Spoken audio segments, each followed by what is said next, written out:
Hey guys, welcome back. This is Ken from Ken Aberson Plastering with JR behind the camera. And we're here in Vacaville today. It's just another beautiful day.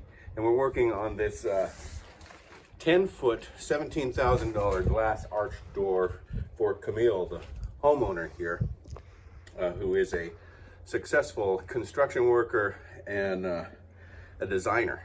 She was a former construction worker. Today she's a designer, and she's installed this beautiful door that we will unveil at the end of the video. And so we protected it with some wrapping before we even did the lathing. We did the repair up here yesterday. So today we're just putting on the finished stucco. We're doing the one coat with our special recipe that we use all the time. JR is whipping it up right now. All right guys, we're here at Home Depot. I really shouldn't be showing you this, but this is the material we use out in the field for doing small patchwork around windows and doors, and it's ideal. It's the best recipe you'll find in the industry. So what we have here is the blue and white bags, and then over here we have the yellow and white bags. And I'm going to buy the rest of these because that's all they have. So if you're coming to the store to get this, they're sold out. Don't even bother. But this is the formula right here. We combine these two together, and you get the best recipe you can find in the market for patching small little holes in stucco walls.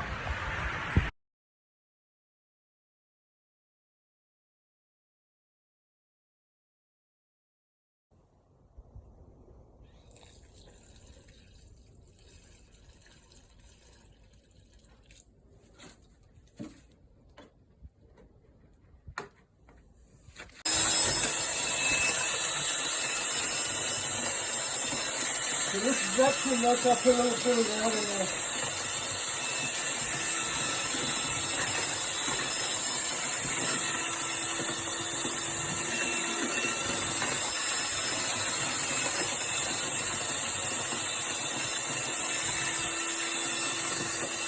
I got some mud right here, ready to go. He's already mixed this delicious looking mud. So edible, it just looks like you could eat it.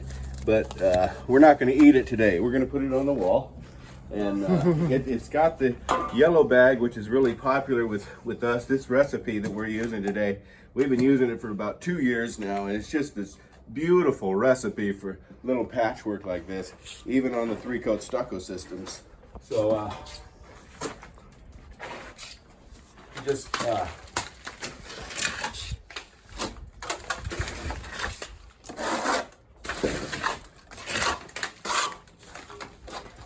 so this mud looks like it's pretty wet right now, but it's going to take up really fast here with our ice and walls rapid set stucco mix. So I'm just getting a scratch coat on right now, and then I'll double back and put another coat on, and then we'll float that, and in about 10 minutes it'll be ready to texture. We'll texture it, clean up, and get out of here. So the total cost of a job like this, it's up to you guys how much you want to spend on something like this. It depends on the geographical area, the experience of the people doing the work, and a lot of other attributes. So let's just say that this is under $1,500 for a stucco patch like this, anywhere from maybe $750 on up. Ready? Okay, you guys. So you caught me at the climax of this job right here. I'm just putting on my last bucket of material right now. The top of this little patch job here is getting almost to the point where we can put a green float on it and float in the base coat. So I'm having JR prepare the texture for that now, but he's not putting any hot stuff in the texture coat. That's just going to be the regular cement that we mix without the hot stuff. So I gotta kind of hurry before that goes off up there and I can't work it anymore. So I'm trying to get this on at least. Okay, so we've reached that point now to where I can finally go back up and start floating in that brown coat and get that ready for the texture. And we got the sun on our side today. I like it like this. with the sun on our work because it gives the mud an opportunity to take up a little bit quicker so we can move forward with this. And then, so I'm gonna get up there and put a green float on it right now. We'll float in my edges first, and then the field. JR has mixed us up a good recipe today. Our favorite recipe, the blue and white bags and the yellow and white bags. We get those at Home Depot, and I bought the last of them today. So if you're thinking about going over there and buying some, forget about it, okay? Because I've already got them. So you'll have to wait until their next shipment comes in. I know how it is sometimes to go over there and the material you're counting on being there isn't there. So they only had like about 6 bags left of this yellow and white bag, and that's our favorite recipe. We've been using that for a couple of years. How much you want me to mix for texture? Oh gosh, like half a bag. Half a bag? Yeah. Let's go have some water in there. Get some out. If Camille, who is behind the camera, who is a successful kitchen designer, if you want to get a shot of that glue that we put in the material down there, it's an acrylic fortifier, and we put about 2 cups of that material there, of that glue, into each batch. Not only does it help it stick to the existing, it also works as a binder to prevent cracking, and it helps waterproof the wall. So there's a lot of advantages to using something like that.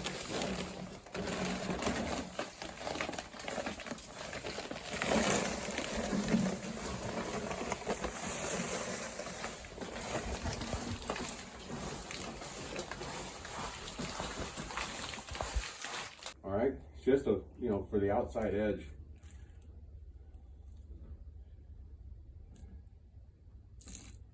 Something anyway, something.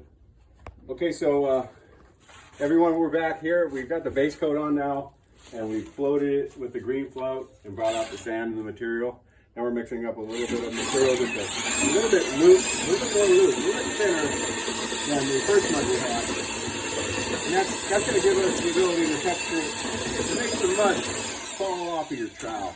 Instead of pushing the mud onto the wall, it's going to, the sand that we have left in the base coat is actually going to pull the mud off of our trowel.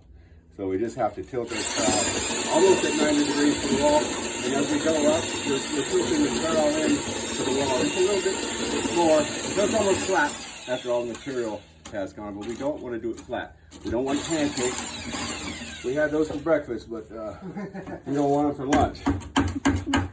Okay, so I'm going to get back up here and start texturing this. I'm going to check it out and make sure that it's ready. I'm pretty sure it is, but I'm just going to double check on that. Make sure that it's ready to receive the texture. And right now I'm looking for my trowel. Here it is. Okay. So here's my trowel. This is a 13 by 5 short shank curry. And here's my favorite trowel for doing this. I have another trowel. It's a 2-foot pool trowel, but we're going to leave that in the truck, and maybe someday we're going to break that out. But right now, today, I'm just using this 13 by 5 short shank stainless steel curry, which I've had for about 6 months. These trowels wear out over time, so they need to be replaced. So here we go.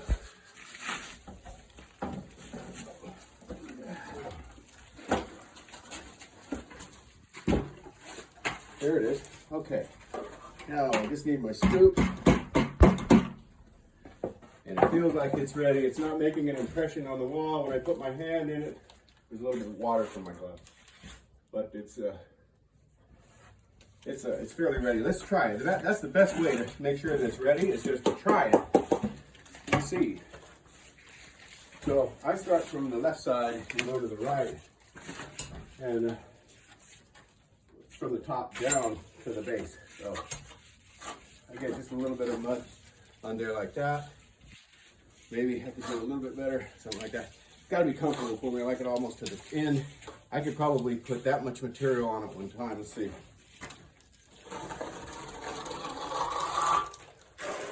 That's pretty close. I got a couple of big guys in here I don't like. Okay, here we go again.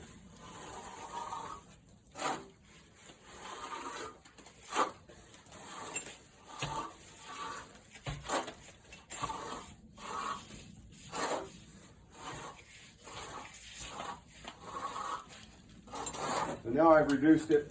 See how the wall is going to react?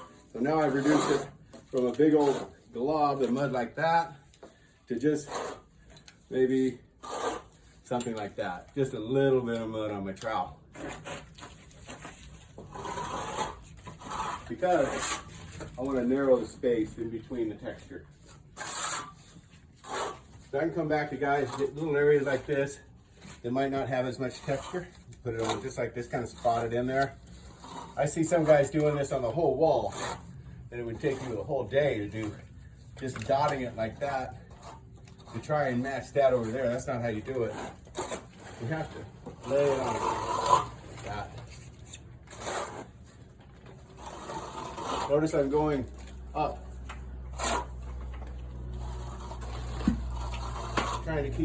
Just trying to match what's there. I'm just trying to match what's there.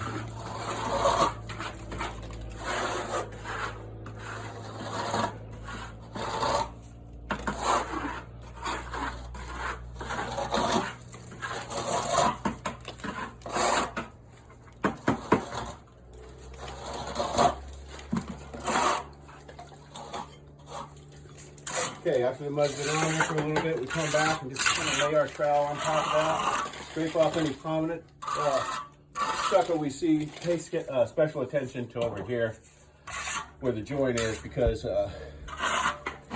we're not responsible for painting the house. We want to kind of do the painter a good thing, making sure there's not going to be anything that's going to make him look bad too. So we want to make sure we don't have any high spots right here on this joint. That's critical thing here. That's what my brother Jeff taught me. One of the first things was watch out for that. That was about 35 years ago. He told me that. And he's gone now, rest his soul. After 40 years in the business, he has departed to a better place. So I miss him dearly. I think about him every day when I'm doing this, because if it wasn't for him, I might not be doing this, but then that could be a double-edged sword. So, but I do, this is a labor of love for me, especially with this material that we have that we're using today. I almost feel blessed that we've been able to discover this formula, this recipe that we're using that just makes the day such a breeze, you know. It's such a beautiful day here in Vacaville, and our thoughts and prayers go out to the people over in Florida who have been ordered to evacuate their homes due to Hurricane Ian, which has forecasted winds of 150 miles an hour. We're lucky to be here. Sure, we have our challenges with fires and earthquakes, but I've been affected by both of them. But so we do have our challenges here in the state, California.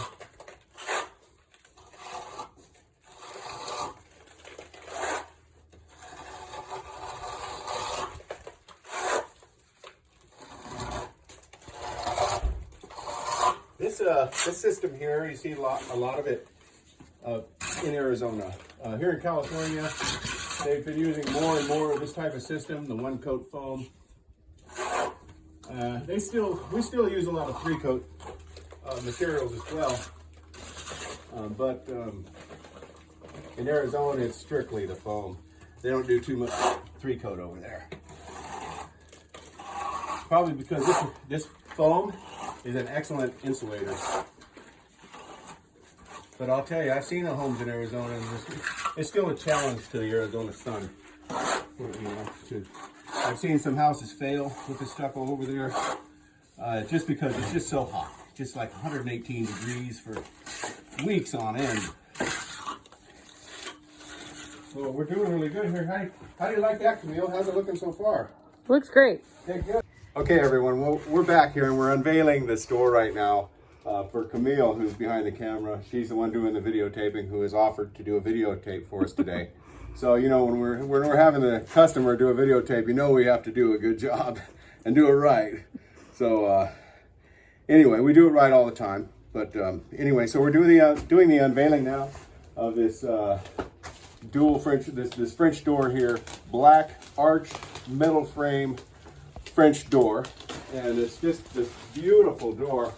One of the most beautiful doors I've ever seen out of metal. Our job was to dial in the stucco for Camille. When Camille called me and she told me what she had going on, I felt it was my humanitarian duty to get over here and take care of her, because she was concerned of the looks, the appearance when it was all done.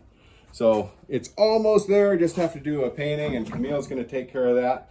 But we've dialed in the texture, matching the exact existing texture perfectly, and we're going to wrap things up and get out of here. So thanks for tuning in, and we'll see you on the next one. Okay.